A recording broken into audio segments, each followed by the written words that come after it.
수세기 동안 모세가 이스라엘 민족을 이끌고 이집트를 탈출했다는 이야기는 인류 역사에서 가장 논쟁적인 주제 가운데 하나였습니다. 믿음을 가진 이들에게 그것은 전능하신 하나님이 직접 역사하셨다는 증거, 당시 가장 강력했던 체제를 초자연적 재앙만으로 꺾으신 사건으로 받아들여졌습니다. 반면 세속학계의 일부는 그 서사를 신화 작고 연약한 한 민족의 정체성을 다지기 위해 만들어진 종교적 상징로 보아왔습니다. 그런데 시간이 흐를수록 고고학과 자연과학에서 튀어나오는 조각의 증거들이 뜻밖의 그림을 만들어냅니다. 이 이야기가 단지 신화가 아닐 수도 있다는 가능성, 심지어 모세와 정면으로 마주했고 재앙을 제 눈으로 목격했던 그 파라오가 누구인지에까지 다가가고 있다는 정황 말입니다. 이번 영상에서 우리는 신왕국 18왕조의 막강한 군주 아멘호텝 2세가 잠든 왕가의 계곡 무덤 KV-35로 내려갑니다. 그 어두운 방들 깊숙한 곳에는 고고학자들을 경악시킨 단서들이 숨어 있습니다. 거의 온전하게 보존된 미라 한 구. 그런데 온몸을 뒤덮은 이상한 피부 병변, 마치 악성 종기처럼 솟은 결절들. 이것은 출애굽기 90장에 기록된 종기 재앙과 장자 죽음의 디테일을 소름 끼치도록 비추는 거울처럼 보입니다. 하지만 우리의 여정은 여기서 멈추지 않습니다. 미라 표면의 상처에서 이집트 기후 변동으로 산토리니 화산 분출의 연대와 동풍이 물을 밀어내는 현상에 이르기까지 각기 따로 있던 조각들이 하나의 사슬로 이어지며 오랫동안 황당한 전설로 치부되던 이야기를 설득력 있는 역사적 가능성으로 끌어올립니다. 만약 여러분이 교과서가 놓친 미스터리, 그리고 역사와 성경이 교차하는 찰나들을 사랑한다면 이 놀라운 여정에 함께해 주세요. 돌판과 미라, 그리고 고대 기록 속에서 출애굽은 신화가 아니라 한 민족의 살아있는 역사였다는 사실 앞에 우리가 서 있을지 모릅니다. 1898년 건조한 절벽이 이어지는 왕가의 계곡, 파라오들의 영혼이 보관된다는 전설의 땅에서 프랑스의 이집트 학자 빅토르 로레가 운명의 발굴을 시작합니다. 사암층을 파고들자 감춰져 있던 고분의 입구가 드러납니다. 길게 내려가는 통로는 산의 배속으로 깊숙이 이어지고 벽 자체를 판에 만든 지하실로 이끕니다. 그곳 장례용 석상과 비문이 무덤의 주인을 말해줍니다. 아멘호텝 2세, 18왕조의 강력한 파라오. 이 무덤은 이후 KV-35라는 번호를 부여받고 이집트학을 뒤흔든 발견 가운데 하나로 기록됩니다. 그러나 롤의 일행을 맞은 내부는 고요한 성소가 아니었습니다. 깨진 장례품, 부서진 목재, 여기저기 흩어진 파편, 고대 도굴범이 휩쓸고 간 흔적이 역력했습니다. 그럼에도 불구하고 긴 경사회랑과 도굴 방지용 함정을 지나 최신부로 들어가자 아멘호텝 2세의 관이 제자리에 놓여 있었습니다. 놀라운 점은 관이 비어있지 않았다는 사실. 왕의 이름이 적힌 아마포에 감긴 미라가 실제로 안치되어 있었던 것입니다. 추가 감정과 잔존 비문은 관 속 인물이 바로 그 파라오임을 더욱 확증해 주었습니다. 더 경이로운 점은 왕가 미라의 관례와 달랐다는 사실입니다. 대부분의 왕실 미라는 도구를 피하려 다른 비밀 장소로 옮겨졌지만 아멘호텝 2세의 유해는 자기 무덤 KV-35 안에 그대로 남아 있었습니다. 왕가의 계곡 전체를 통틀어도 드문 경우입니다. 진짜 충격은 그 후에 찾아옵니다. 해부학자 G. 엘리엇 스미스는 왕실 미라 목록을 편찬하는 과정에서 한 가지 비정상을 보고합니다. 아멘호텝 2세의 신체 전반에 걸쳐 이전에 본 적 없는 형태의 결절성 병변, 그가 투버클스라고 부른 혹과 종기가 빽빽이 퍼져 있었다는 것입니다. 이는 왕가의 계곡에서 발굴된 어떤 미라에서도 관찰되지 않은 독특한 소견이었습니다.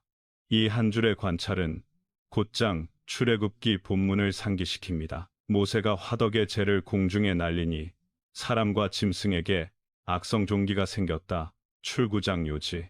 이제 KV-35의 미라에 보이는 전신성 종기 흔적과 나란히 두면 소름 돋는 대조가 생깁니다. 물론 단 하나의 표본만으로 의학적 원인을 단정할 수는 없습니다.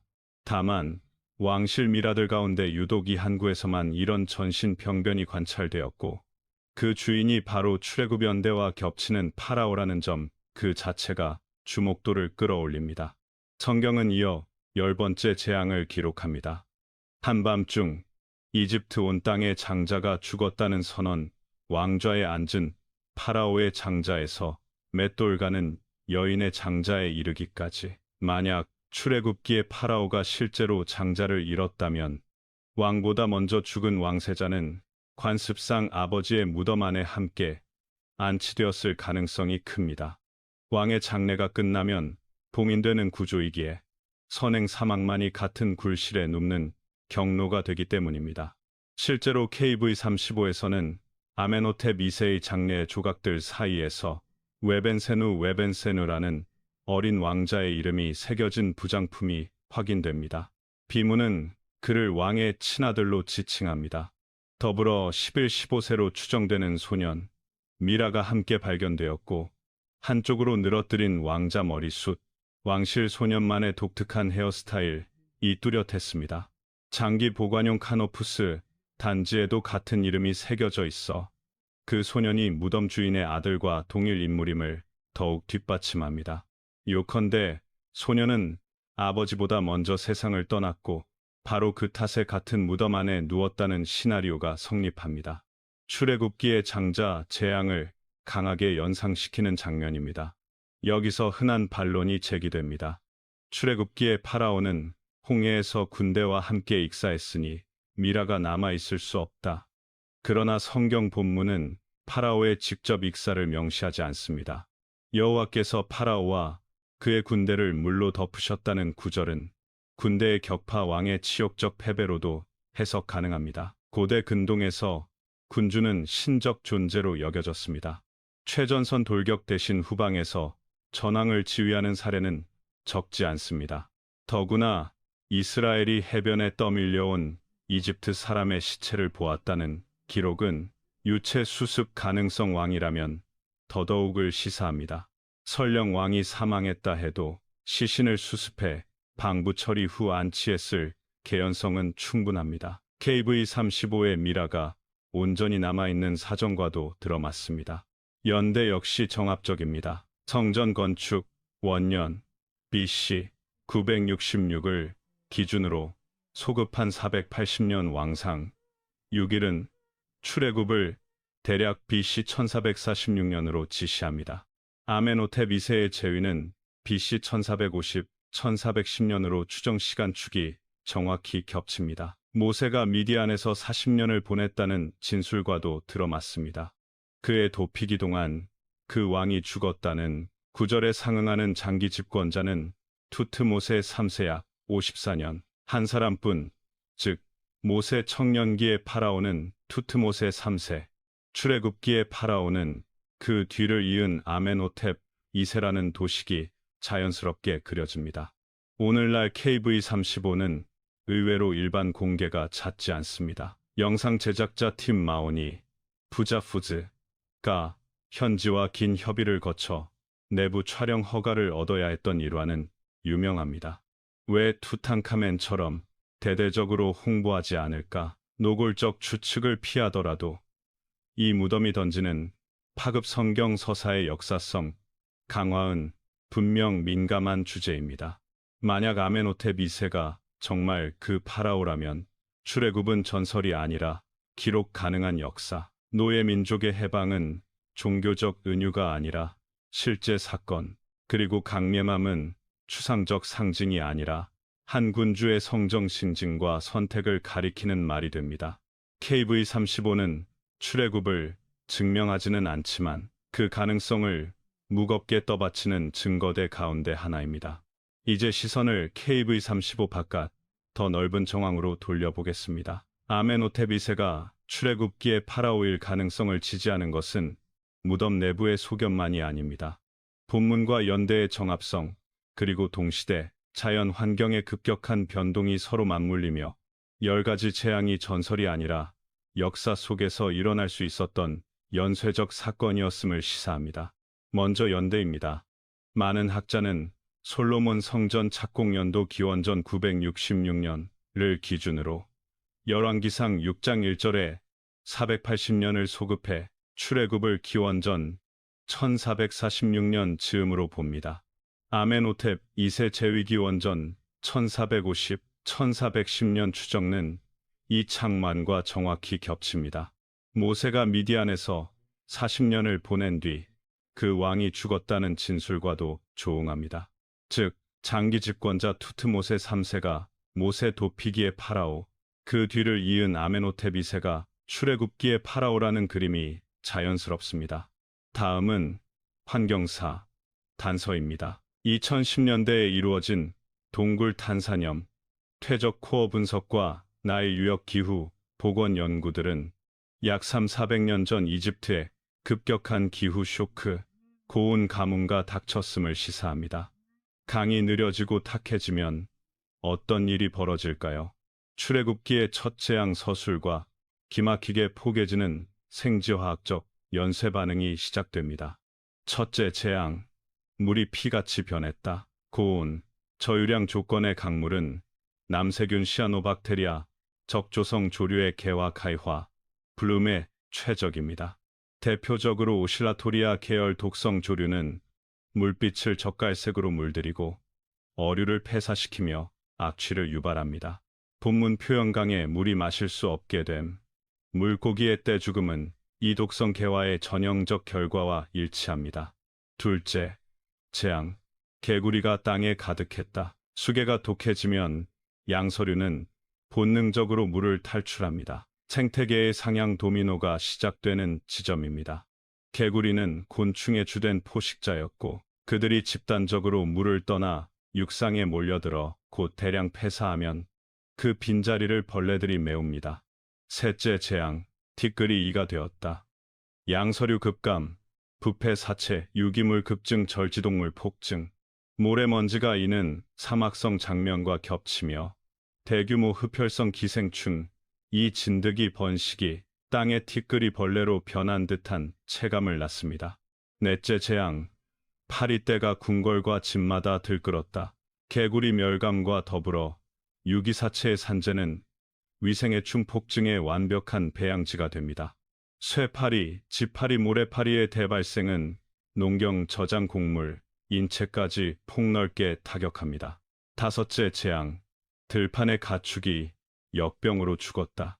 해충은 병원체의 매개체입니다. 소양말의 치명적인 청설병 블루텅, 아프리카 마렬과 같은 절지동물 매개 질병은 고온기, 가뭄기, 해충 폭증기의 집단 폐사를 일으킬 수 있습니다. 본문은 여호와의 손이 들의 가축들에 라는 표현으로 자연 역병의 충격을 한꺼번에 묶어 서술합니다. 여섯째 재앙, 사람과 짐승에게 악성 종기가 돋았다. 파리, 모래파리, 진드기 등은 피부병변과 2차 세균, 진균 감염을 일으킵니다. 오염된 수개, 축산물 섭취, 해충 매개 감염이 겹치면 전신성 농포, 종기 양상이 폭넓게 관찰됩니다. 앞서 본 KV35의 전신 결절성, 병변 소견은 원인을 단정할 수 없더라도 본문 묘사와 섬뜩하게 교차합니다. 여기까지가 상향 도미노의 전반전입니다. 물의 독성화, 양서류, 탈출, 폐사, 위생해충, 폭증, 가축, 전염병, 인체 피부병변. 그러나 출애굽기의 서술은 여기서 멈추지 않습니다. 기후지질의 대기 스케일 도미노가 다음 장을 엽니다. 일곱째 재앙, 불덩이 섞인 우박이 내려 전무후무한 피해가 났다. 같은 시기 에게의 산토리니 테라, 화산이 고대 최상급 규모로 분출, 막대한 화산재, 에어로졸을 성층권에 쏘아 올립니다. 이 분출물은 광역 기상 불안정을 유발하고 먼 이집트 땅까지 경석부석과 밀입자를 뿌렸다는 지질학적 증거가 보고되어 왔습니다. 대류, 정전기 환경이 강화된 초강력 내후, 우박 폭풍은 이상기후 시기에 빈발합니다. 불과 우박이 함께 내렸다는 표현은 낙뢰와 우박의 동시 발생으로 자연스럽게 해석됩니다. 여덟째 재앙, 동풍이 메뚜기 떼를 밀어왔다. 강한 동풍은 동방 사막 초원지대의 떼 메뚜기를 나일 델타로 운반합니다. 앞선 우박이 남긴 상처난 농경지는 메뚜기에게 다시 없는 연회장입니다. 화산 분출 뒤 단기간 강우, 토양 수분 변화가 산란, 부활을 폭발적으로 도울 수 있다는 연구도 힘을 보탭니다.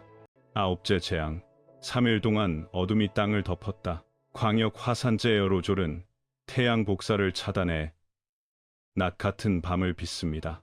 또는 사하라, 시나이 기원의 대형 모래 폭풍, 하브과 중첩될 경우 체감은 더욱 극단화됩니다. 서로 보지 못하고 움직이지 못했다는 묘사는 이런 기상, 에어로졸 복합 사태의 체험적 언어로 읽힙니다. 열째 재앙, 장자의 죽음. 첫 재앙의 출발점, 남세균, 곰팡이류가 생성하는 미코톡신을 다시 떠올려 봅니다. 독소에 오염된 곡물은 저장, 가공을 거쳐도 치명적일 수 있습니다. 고대 가정에서 장자는 수확 저장, 상차 과정의 선두에 섰고 식탁에서도 우선권을 가졌습니다. 오염이 심한 첫 몫을 먼저 더 많이 섭취했을 가능성은 높습니다. 곡물 독소, 수계 감염 해충 매개 병증이 교차하면 특정 연령 역할 집단의 선택적 고위험이 현실이 됩니다. 본문 표현은 그 비극의 중심을 첫째 아들로 응축해 전한 것으로 이해할 수 있습니다. 이처럼 열 재앙은 각기 독립된 마술이 아니라 동일 시공간의 자연, 생태, 역병, 기상현상이 서로를 증폭시키며 연쇄 충격을 가한 총체적 재난으로도 읽힙니다. 성경 저자는 이 거대한 연쇄를 여호와의 손이라는 언어로 묶었습니다. 과학은 그 손길이 어떤 경로로 도시에, 들판에, 강과 하늘의 흔적을 남겼는지 메커니즘을 더듬습니다. 서로 다른 언어가 같은 풍경을 가리킬 때 우리의 이해는 한 걸음 더 깊어집니다. 이제 많은 이들이 가장 불가사의하다고 여겨온 장면, 물길이 갈라지고 다시 덮였다는 서술을 살펴볼 차례입니다. 이어서 고대 지형과 유체역학 시뮬레이션이 제시하는 동풍에 의한 수퇴설퇴가 아니라 수물퇴, 바람이 물을 밀어 길을 만든 현상, 가능성을 검토해 보겠습니다. 이제 가장 극적이면서도 도저히 불가능해 보인다고 여겨진 장면, 곧 바다가 갈라지고 다시 덮였다는 기록을 살펴보겠습니다. 의외로 이 대목은 초자연을 부정하지 않으면서도 자연 메커니즘으로 설명 가능한 후보가 제시되어 왔습니다.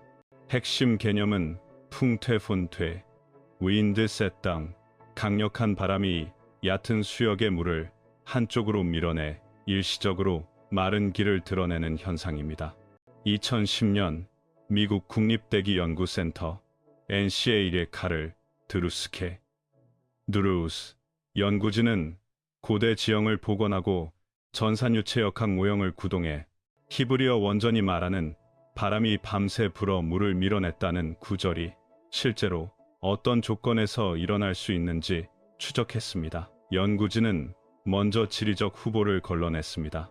오늘 우리가 홍해라 부르는 보내역은 남북으로 길게 뻗고 평균 수심도 깊어 동풍이 물을 한쪽으로 밀어 장시간 룩교를 만들 가능성이 극히 낮습니다.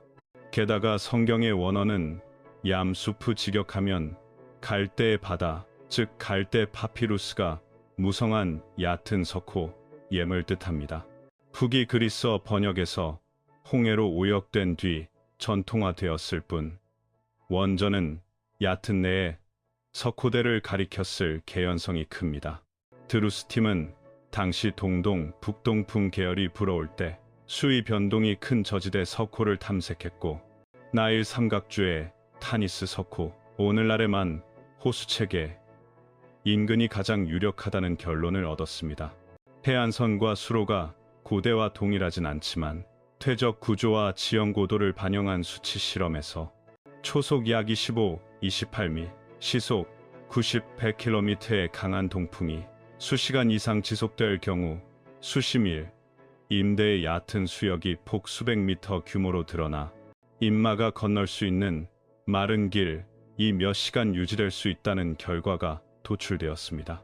바람이 멈추거나 방향이 바뀌면 유체는 압력 경도에 따라 급히 복귀해 뒤따르던 추격대가 곧바로 범람수에 휩쓸릴 환경이 만들어집니다. 흥미로운 점은 이 시뮬레이션이 성경 본문과의 디테일까지 포개진다는 것입니다. 본문은 밤새 강한 동풍이 불었다. 물이 좌우의 벽처럼 섰다. 건너자 물이 되돌아왔다고 증언합니다. 유체역학 관점에서 얕은 수역의 장주기 바람응답은 수면을 경사지게 만들고 수로 가장자리엔 벽처럼 보이는 수두차가 형성됩니다. 바람이 약해지는 순간 경사에 갇혀있던 수계가 되돌아 흐르며 저지대 통로를 순식간에 잠식합니다. 길이 열리고 닫히는 시간 스케일이 수십 분, 수시간대로 짧다는 점 또한 기록의 긴박감과 상응합니다. 그렇다면 바다는 어디였을까요?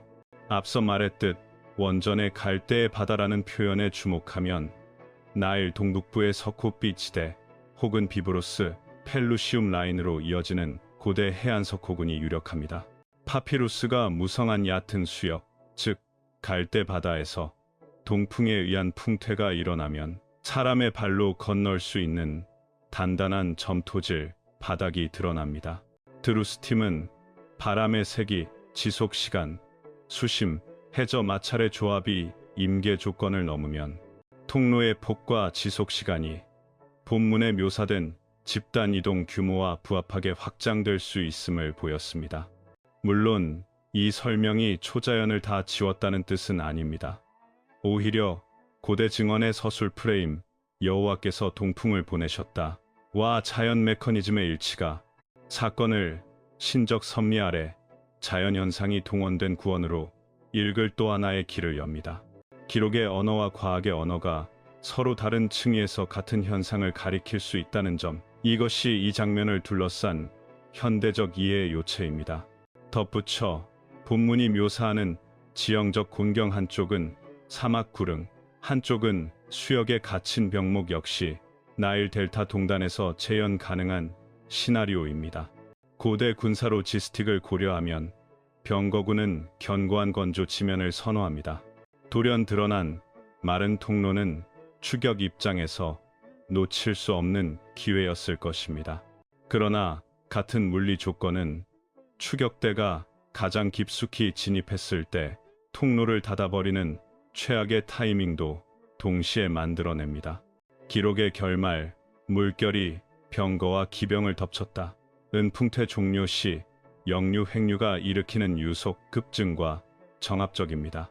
요약하면 갈라진 바다는 상상 속 판타지가 아니라 얕은 석호대와 강한 동풍, 그리고 수면 경사, 바닥 마찰, 경계 효과가 겹쳐 만든 드물지만 가능한 유체역학적 이벤트였을 수 있습니다. 그리고 이 가능성은 앞에서 살펴본 기후 쇼크, 화산 분출, 해충, 역병의 연쇄와 함께 출애굽기의 서술 전체를 초자연의 개입과 자연 메커니즘이 공명한 역사적 사건으로 읽게 해줍니다. 이제 다시 고고하게 현장으로 되돌아가 보겠습니다. KV-35에서 확인된 아멘호텝 2세의 보존 상태, 그리고 왕자 웨벤센으로 읽히는 소년 미라와 부장용 내장단지의 명문은 장자가 먼저 죽었다는 본문의 핵심 모티프와 묵직하게 공명합니다. 또한 파라오 자신이 바다에 빠져 죽었어야 한다는 흔한 반론에 대해서도 본문 어디에도 왕의 익사가 명시되지 않았다는 점, 설령 일부 시신이 유실되었더라도 왕의 시신 수습, 방부 처리에 총력을 기울였을 이집트 장례 문화의 일관성을 떠올려 볼 필요가 있습니다. 과학과 문헌, 지형과 전승이 교차하는 이 지점에서 이야기는 신화에서 역사로 한 걸음 더 다가옵니다. 이제 시선을 기우지질 자료로 돌려 열 재앙이 실제 역사 환경에서 어떻게 연쇄적으로 발생할 수 있었는지 살펴보겠습니다. 2010년대 이후 이집트 동굴 탄산염, 석순, 석주과 호수 퇴적층을 분석한 연구들은 출애굽이 비정되는 시기 전후에 이집트 전역이 급격한 기후변동을 겪었음을 시사합니다. 기온이 치솟고 가뭄이 길어지면서 나일강 유량이 급감, 흐름이 느려지고 물빛은 탁해졌습니다. 이 배경 위에서 열 재앙은 하나의 자연, 사회 복합 재난 시나리오로 재구성될 수 있습니다. 먼저 첫째 재앙. 본문은 나일강이 피로 변했고 물고기가 죽었으며 악취가 올라 마실 수 없었다고 전합니다. 숨은 생태학자들은 고수온, 저유량 조건에서 독성 남세균, 오실라토리아, 루브라 등 대발생이 일어날 수 있고, 이때 용존산소가 급락하며 붉은 색소가 방출돼 수계가 붉게 보이는 현상, 소위 레드타이드이 나타난다고 설명합니다. 독성 대발생은 어류 떼죽음을 일으키고 악취를 동반합니다. 기록과 정확히 맞물리는 대목입니다. 둘째 재앙, 개구리의 대이동. 독성, 저산소 환경이 된 수중을 떠나 양서류가 집단적으로 육상으로 올라오면 도시, 궁궐, 가정까지 개구리가 들끓게 됩니다. 그런데 육상에 올라온 개구리는 곧 대량 폐사합니다. 이 결과는 곧바로 셋째, 넷째 재앙의 조건을 만듭니다. 개구리, 곤충, 포식자가 사라지자 진드기 등의 쇠파리 등 위생해충이 폭발적으로 증식합니다. 본문은 흙먼지가 이가 되어 사람과 가축을 덮었다. 파리떼가 궁궐과 집집마다 가득했다고 묘사합니다. 생태계 먹이 그물에 단절이 만든 전형적 연쇄입니다. 다섯째 재앙, 가축 전염병. 흡혈성 곤충은 여러 가축 전염병, 예, 청설병, 구제역 유사 질환 등의 매개가 됩니다.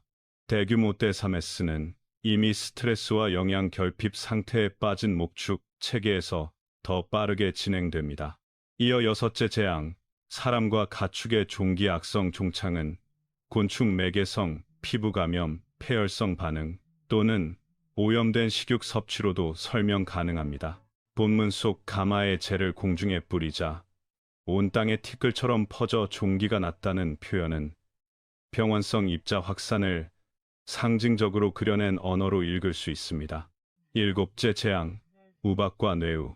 기후 급변기에는 대류 불안정이 커져 이례적 초대형 뇌우, 우박이 발생할 가능성이 높아집니다. 더 나아가 동지중해의 산토리니, 대분화 청동기 후기로 방출된 막대한 화산재 부석이 이집트 전역에서 확인된 바 있어 하늘에서 불과 얼음이 함께 쏟아졌다는 전승을 파산성 대기교란과 결부시키는 해석도 제기됩니다. 실제로 나일 델타와 동해안에서 산토리니 기원의 부석이 다수 수습되었고 대기 에어로졸 증가는 뇌우 활동을 증폭시킬 수 있습니다. 곡작과수, 삼림 피해를 동반한 전대미문의 폭풍이라는 성서의 수사는 이 복합 사건의 체감 결과와 잘 겹칩니다. 여덟째, 재앙, 메뚜기 떼. 메뚜기는 강우, 식생 펄스와 표토 수분에 민감해 폭풍 이후의 비습도 상승과 작물 조직의 손상이 겹치면 군집 비행형으로 급전환, 군집화합니다. 파산재가 토양 표면 조건을 바꿔 산란 부화를 돕는다는 연구도 있습니다. 땅에 푸른 것을 남김없이 먹어치웠다는 기록은 이미 우박으로 손상된 밭과 과원을 초토화하는 2차 타격을 그립니다. 아홉째 재앙, 사흘 동안의 흑암, 거대 화산 분출의 성층권 주입, 사막화 진행기의 초대형 황사먼지, 폭풍하부, 대기, 그리고 대규모 연소 우박 번개로 인한 화재 연무가 겹치면 광역 일조 차단과 주간 시정 상실이 발생할 수 있습니다. 서로 얼굴을 보지 못했고 아무도 자리에서 움직이지 못했다는 표현은 단순한 흐림이 아니라 광학적 암흑에 가까운 상황을 가리킵니다. 열째 재앙, 장자의 죽음. 여기서는 두 갈래의 자연 메커니즘이 거론됩니다. 하나는 독성 남세균, 곰팡이가 생성하는 미코톡신이 곡물에 축적되는 경로입니다. 가뭄, 저장 환경 악화, 해충 피해가 겹치면 오염 곡물이 급증합니다. 귀한 첫 수확물, 제사 음식 가장 먼저 나누어 먹는 몫을 장자가 우선 섭취하는 문화 관행을 고려하면 노출 편향이 생길 수 있습니다. 다른 하나는 오염된 수분, 섭생을 통해 연령, 체질별 치명률 차가 크게 벌어지는 경로입니다. 본문이 왕좌의 장자에서 맷돌질 하녀의 장자까지라고 계층을 망라해 적시한 점은 병원성, 독성의 사회적 차별성보다 역할, 관행에 따른 노출 차이를 시사합니다. 이렇듯 일십재앙은 기후쇼크, 가뭄, 고열, 수계, 독성화, 포식자, 붕괴 위생의 충, 폭증, 가축, 역병, 피부, 감염, 뇌우, 우박 또는 화산 교란, 메뚜기 떼, 대기 광학, 암흑식품 독성에 선택적 치명으로 이어지는 사슬로 읽을 수 있습니다. 이는 신적 개입을 부정하려는 시도가 아니라 고대 서술이 포착한 사건 연쇄가 자연계의 피드백과 일치한다는 뜻입니다. 당시 이집트인들은 자연재해가 아니라 신적 심판의 언어로 이를 기록했고 이스라엘은 그 경험을 구원의 서사로 기억했습니다. 현대 과학은 그 기억에 어떻게라는 칭의를 보태줄 뿐입니다. 마지막으로 한 가지 중요한 균형점, 자연 설명 가능성은 곧 우연의 동어 반복이 아닙니다. 기후, 지질, 생태의 변동이 정확히 그 시기, 그 장소, 그 순서로 포개져 한 민족의 탈출창을 열었다는 사실 자체가 고대인들의 언어로는 여호와께서 밤새 동풍을 보내셨다로 서술될 수밖에 없었습니다. 신학과 과학은 서로의 자리를 침범하기보다 같은 사건을 서로 다른 차원에서 비추고 있을지 모릅니다. 이제 가장 극적인 장면, 바닷물이 갈라지는 사건을 살펴보겠습니다. 전통적 번역에서는 홍해로 알려졌지만 히브리어 원문은 얌숲, 즉 갈대의 바다로 기록되어 있습니다. 고대 번역에서 갈대를 붉은으로 오역한 탓에 이후 수세기 동안 홍해라는 이름이 굳어졌습니다. 이 지점을 바로잡으면 사건의 무대는 수백 미터 깊은 대양이 아니라 나일 동북부의 얕은 석호, 습지 수로 되었을 가능성이 커집니다. 델타의 얕은 수역은 계절과 바람, 만조 간조에 민감하고 특정 기상 조건에서는 물러난 바다처럼 보일 수 있습니다. 현대 유체역학은 이 현상을 풍성풍 감수, 바람이 물을 밀어내 낮아지는 수위, 혹은 바람에 의한 수계, 새땅, 이동으로 설명합니다. 한 기상, 해양 모델링 연구는 동풍이 일정 시간 이상 일정한 세기로 불면 얕은 석호의 수계가 서쪽으로 밀려나 수시간 동안 폭 수백 미터의 마른 통로가 열릴 수 있음을 보였습니다. 모델의 전제는 복잡하지 않습니다. 수심수 미터 내외의 얕은 수역, 광활한 저지대, 동쪽에서 서쪽으로 통과하는 강한 바람, 그리고 바람과 수면의 마찰이 충분히 유지될 시간, 이내 가지가 맞아떨어질 때 물은 한쪽으로 몰리고 드러난 사주, 사조와 간석지는 단단한 길처럼 기능합니다. 본문의 문장, 밤새도록 강한 동풍이 불어 물을 밀어내고 물이 갈라져 오른쪽과 왼쪽의 벽이 되었다는 묘사는 유체역학적 해석과 놀라울 만큼 합치합니다. 물기둥이 수직으로 얼어붙은 기적을 그린 것이 아니라 바람이 만든 경사 수면과 노출 지형을 양옆의 물벽이라는 고대인의 시각 언어로 표현했다고 읽을 수 있습니다. 중요한 것은 타이밍입니다. 바람이 그치는 순간 수계는 본래 위치로 되돌아오며 드러났던 통로는 순식간에 잠깁니다. 성서가 전하는 뒤따라 들어온 전차와 기병이 한꺼번에 휩쓸렸다는 장면은 이 되돌림 과정의 급격한 복원력에 의한 역류를 떠올리게 합니다. 지리적으로 어디였을까요? 깊고 넓은 홍해 본류는 남북으로 길게 뻗어 있어 동풍이 물을 한쪽으로 밀어 길을 연다는 서술과 맞지 않습니다. 반면 고대 문헌에 등장하는 갈대의 바다는 델타 북동부의 석호, 수로대와 잘 겹칩니다. 오늘날 타니스호 일대로 재구성되는 얕은 수역들이 특히 주목받는 이유가 여기에 있습니다. 당시 델타는 자연 제방과 수로가 뒤엉킨 습지 대지였고 만조간조와 계절풍의 상호작용이 만든 수면 변동이 컸습니다. 이곳에서 강한 동풍이 수시간 지속되면 한밤중부터 새벽 사이 본문의 시간표와도 맞물리는 일시적 노출 통로가 생길 수 있습니다. 여기서 신앙과 과학을 굳이 대립시킬 필요는 없습니다. 풍성 감수라는 어떻게가 설명되었다 해도 그것이 왜 하필 그때, 그곳, 그 순서로 일어났는지는 고대 이스라엘이 사용한 언어로 하나님이 동풍을 보내셨다로 기록될 수밖에 없었습니다. 자연 메커니즘은 사건의 무대를 마련하고 섭리는 그 무대 위에 타이밍을 올려놓습니다. 그래서 본문은 밤새 바람이 통로를 열고 백성이 건넌 뒤 결정적 순간에 물길이 되돌아와 추격대를 삼켰다고 말합니다. 물리학의 언어로는 경사 수면의 붕괴와 관성 복귀, 신앙의 언어로는 바다가 본자리로 돌아옴입니다. 또 하나 중요한 점, 본문은 바닷가 모래사장을 건넜다고 하지 않습니다. 마른 땅처럼 이라고만 합니다. 이는 노출된 간섭지가 완전한 건조 지반이 아니었음을 시사합니다. 조심스러운 행군이 필요했고 통로의 폭도 군대가 횡대로 일시에 돌진하기엔 충분치 않았을 수 있습니다. 그러나 전차는 사정이 다릅니다. 무거운 차륜과 말의 하중은 갯벌 사구를 쉽게 파고들어 움직임을 둔화시킵니다. 바람이 약해지고 수계가 돌아오면 퇴로는 눈앞에서 닫힙니다. 고대 전술적 관점에서 보아도 급격한 환경 역전은 대군에게 치명적이었습니다. 결론적으로 갈라진 바다는 자연 법칙을 거스르는 초현상으로만 읽을 필요가 없습니다. 얕은 수역, 강한 동풍, 지형 조석의 결합이 만든 극단적 창엔 이 실제로 열렸고 그 창이 닫히는 순간이 추격대에게는 심판이 되었을 수 있습니다. 고대 저자는 그날의 체험을 자기 언어로 전했고 현대과학은 동일한 사건을 다른 좌표계에서 재현해 보였습니다. 두 서술은 모순이 아니라 같은 장면을 서로 다른 각도에서 비춘 것입니다. 이제 우리는 다시 왕가의 계곡, 묘실 KV-35로 돌아갑니다. 이곳은 제18왕조의 강력한 파라오 아멘호텝 2세가 영면하는 곳으로 알려져 있습니다. 그러나 이 무덤이 중요한 이유는 단지 주인의 신분 때문이 아닙니다.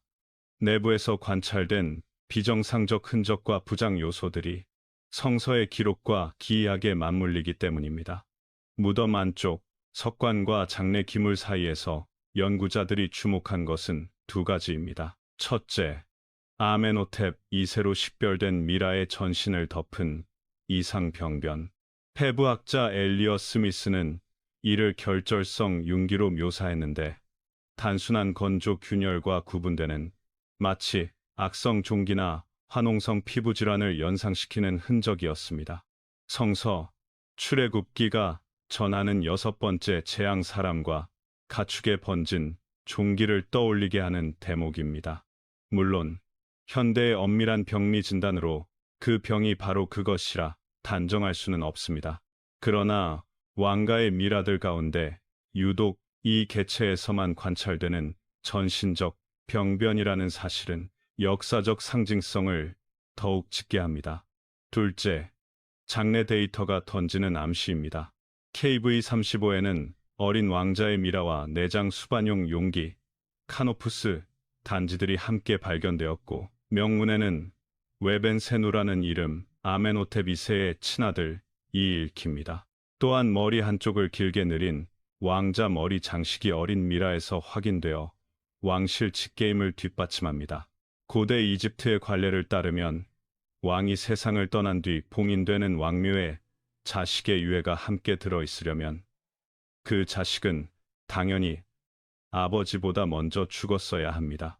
만약 웨벤세누가 실제 장자였다면 성서가 말하는 장자의 죽음과의 연결고리가 분명해집니다.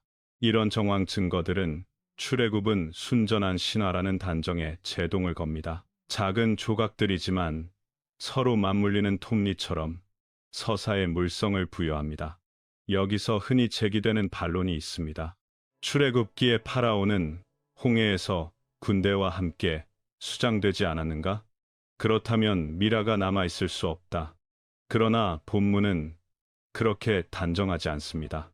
기록은 파라오의 모든 병거와 기병, 무리가 바다에 휩쓸렸다고 서술하지만 왕 자신이 직접 물속에 들어갔다는 표현은 없습니다.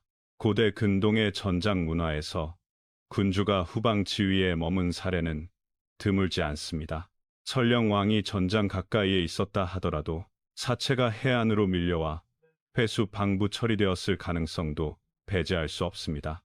실제로 이스라엘이 바닷가에 죽은 이집트인들의 시체를 보았다는 구절은 시신의 회수가 가능했음을 시사합니다.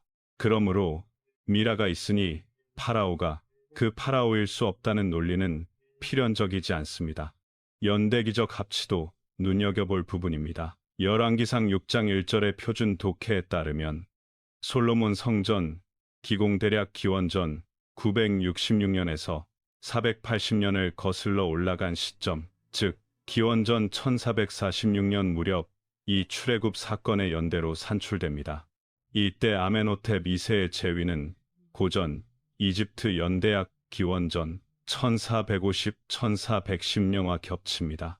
더욱이 모세가 미디안에서 40년을 보낸 뒤 이집트 왕이 죽은 후 귀환했다는 대목은 무려 54년이라는 초장기 재위를 한 투트모세 3세 아멘호텝 2세의 부친아와 어긋남이 없습니다. 정리하면 청년 모세의 시기에는 투트모세 3세, 출애굽의 시기에는 아멘호텝 2세가 각각 왕좌에 있었을 가능성이 높아집니다. 두 축이 물려주듯 딱 맞아떨어지는 셈입니다. 그럼에도 KV-35는 현대 대중에게 상대적으로 덜 알려져 있고 현장 접근이 제한적인 경우가 잦습니다. 왜일까요? 순수한 보존 안전상의 이유일 수 있지만 일부 연구자들은 종교 사상적 파장을 경계하는 보수성을 지적합니다.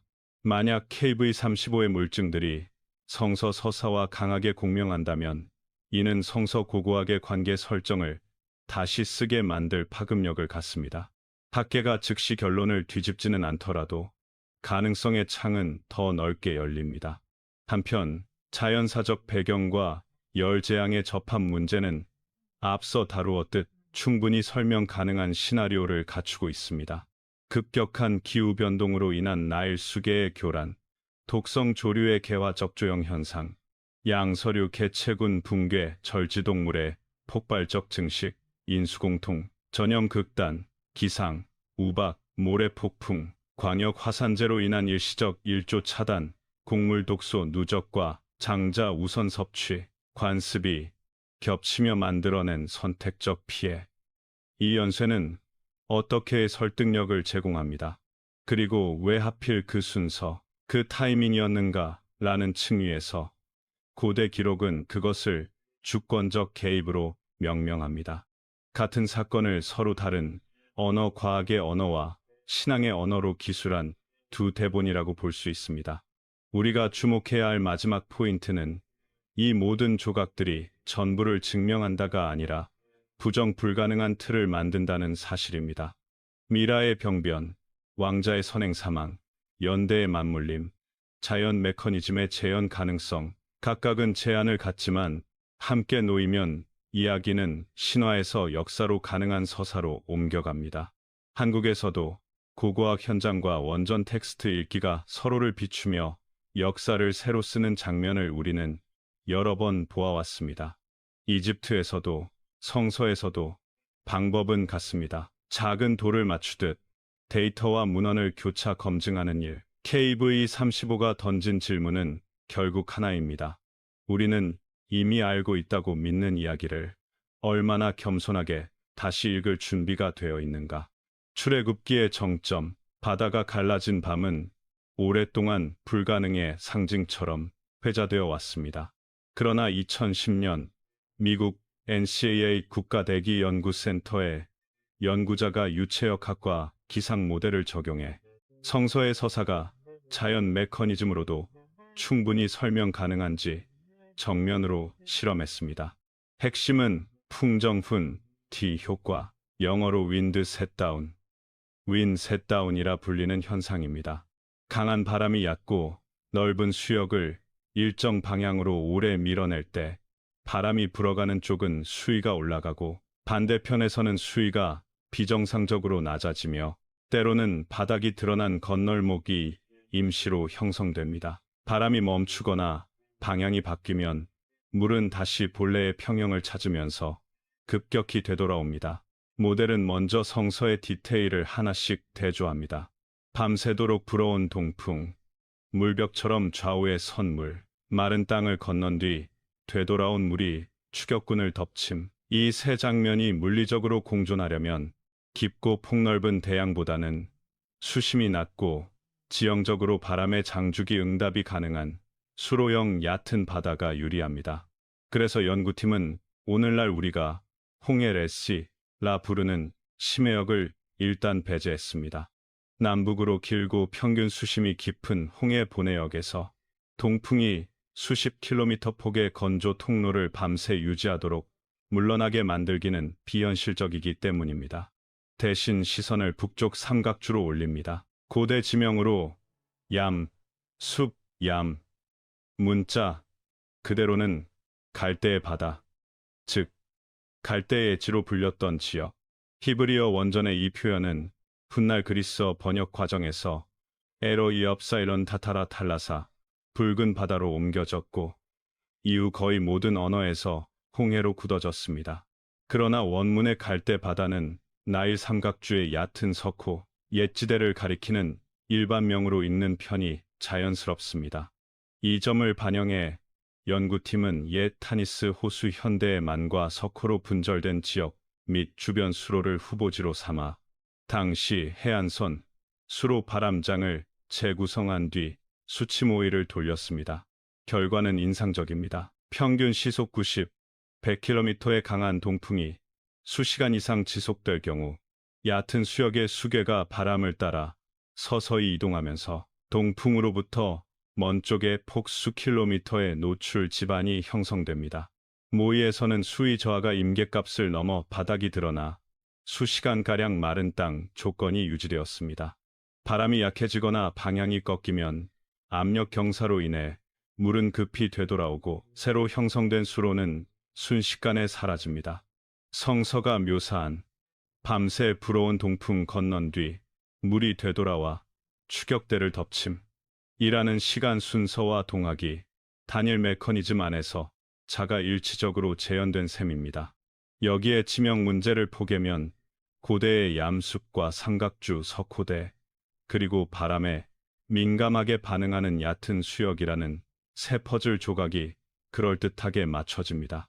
이는 모든 것이 기적으로만 가능하다 또는 모든 것이 허구다라는 양자택일을 강요하지 않습니다. 오히려 자연 법칙의 프레임으로도 어떻게가 설명되는 순간 이스라엘 공동체는 그 언제와 어디서와 어떻게의 일치를 누가의 응답으로 해석했다는 점을 보여줍니다. 같은 사건을 두 언어, 과학의 언어와 신앙의 언어로 기술한 두 겹의 기록이라는 관점입니다. 물론 모델은 모델일 뿐입니다. 바람, 세기, 지형, 수심, 조석의 상호작용, 그리고 당시의 정확한 수문 환경은 불확실합니다. 그러나 물리적으로 불가능하다는 직관적 거부는 설 자리를 잃습니다. 바람이 물을 밀어내고 얕은 수역은 기이할 만큼 민감하게 응답하며 적절한 지형에서는 시간창이 열립니다. 그리고 바로 그런 시간창 속에서 피추격 집단은 건너고 추격자는 갇힐 수 있습니다. 역사는 종종 그렇게 아주 좁은 창을 지나갑니다. 이 지점에서 KV-35가 던진 질문, 그 시기에 파라오가 누구였는가? 장자의 죽음은 실제였는가? 와 삼각주 석호대가 제공하는 장면, 동풍, 마른 땅, 물의 되돌아옴, 이 서로 원을 그리며 교차합니다. 한쪽은 인물과 연대의 증거, 다른 한쪽은 사건의 메커니즘입니다. 둘 다 완전하지 않지만 둘 다 한 방향을 가리킵니다. 출애굽은 신화의 서가 아니라 신앙 공동체가 겪은 역사적 경험을 그들의 언어로 기입한 대서사일 수 있다는 방향 말입니다. 한국 독자 입장에서 보아도 이는 낯설지 않습니다. 한강의 범람 주기, 서해 갯벌의 조, 유변화, 바람이 얕은 만을 쓸어낼 때 드러나는 모래톱. 우리는 자연의 틈을 안다는 게 어떤 의미인지 체감합니다. 사막의 바람이 바다를 걷어내는 밤, 그 틈이 더 극적으로 열렸을 뿐입니다. 그리고 그 틈을 지나간 이들의 기록이 오늘 우리의 책 속에 남아 있을 뿐입니다. 왕들의 계곡, KV-35의 침묵 속에서 우리는 한 사람의 이름을 다시 부릅니다. 아멘호테프 2세. 그의 관 속에 남은 육신은 말이 없지만 그 주위에 놓인 파편들 찢긴 장송과 부서진 부장품, 그리고 의학적으로 기이한 피부 손상은 질문을 던집니다. 이 시대에 무엇이 일어났는가? 출애굽의 서술은 어디까지가 신앙의 언어이고 어디까지가 역사의 기록인가? 우리는 완전한 답을 가지고 있지 않지만 지금까지 맞춰본 조각들은 일정한 방향을 가리킵니다. 첫째, 인물과 연대입니다. 성서가 제시하는 시간표, 솔로몬 성전 건축에서 480년을 소급한 연대와 이집트 제18왕조의 통치 연표를 포개면 투트모세 3세, 아멘호테프 2세의 부왕의 이례적으로 긴 치세는 모세 미디안 도피기와 겹칩니다. 그리고 아멘호테프 2세의 즉위 원정 기록은 출애굽으로 추정되는 시기와 맞닿아 있습니다. 이 연대의 겹침은 그가 모세와 맞선 파라오였을 가능성을 강화합니다. 둘째, 장자의 죽음에 대한 실마리입니다. KV-35 내부에서 확인되는 어린 왕자의 매장, 왕실식 곁머리 묶음 사이드과 호명된 이름, 그리고 내장단지 표기은 왕 앞서 죽은 장자의 그림자와 겹쳐집니다. 성서의 마지막 재앙은 종종 상징으로 환원되지만 매장의 순서와 규범을 고려하면 부왕 생존 중 먼저 떠난 왕자라는 사실 자체가 역사적 무게를 지닙니다. 셋째, 질병과 기후, 자연 현상이라는 메커니즘입니다. 나일 수계의 급격한 수질 악화 적조에 준하는 남조류 번성로 시작해 개구리의 대이동, 흡열성 절지동물의 폭증, 가축 전염병의 확산, 인체성 피부 병변으로 이어지는 연쇄. 여기에 산토리니 초대분화의 장거리 화산재가 더해질 경우 대규모 뇌우, 우박, 대낮의 암흑 같은 기상극단이 설명됩니다. 마지막 장면, 갈대의 바다에서의 동풍과 수위 저하 풍정, 효과는 마른 땅을 건넌 물의 급획이라는 시간 순서까지 물리적으로 재현됩니다. 신앙의 언어로는 기적이고 과학의 언어로는 희귀하지만 가능한 자연의 창입니다. 두 언어가 충돌하지 않고 서로를 설명합니다. 넷째, 왕의 생사에 관한 오해의 여지입니다. 파라오가 반드시 바다에서 죽어야 한다는 전제는 본문에 의해 의무화되지 않습니다. 군대가 전멸해도 군주가 원정 지휘를 배후에서 수행했을 가능성은 충분합니다. 그 경우 왕의 미라가 원묘에 존재하는 사실, KV-35의 현저는 역설이 아니라 일치가 됩니다. 심지어 전사했다 하더라도 표층으로 밀려든 시신을 회수해 전례에 따라 처리했을 가능성 또한 이집트의 장송 신학과 행정 능력을 감안하면 배제할 수 없습니다. 다섯째, 문헌 해석의 작은 수정입니다. 홍해라는 우리말 통칭 대신 히브리어 원전에 얌숲갈대에 바다로 되돌리면 나일 삼각주의 석후만 갈대 습지대가 후보지로 떠오릅니다. 얕은 수역, 넓은 수면, 장주기 동풍이 세 요소가 만날 때 밤새 바람이 불어 여울목이 드러나고 새벽에 되돌아온 물이 추격대를 삼킨다는 장면은 더 이상 불가능의 장면이 아닙니다.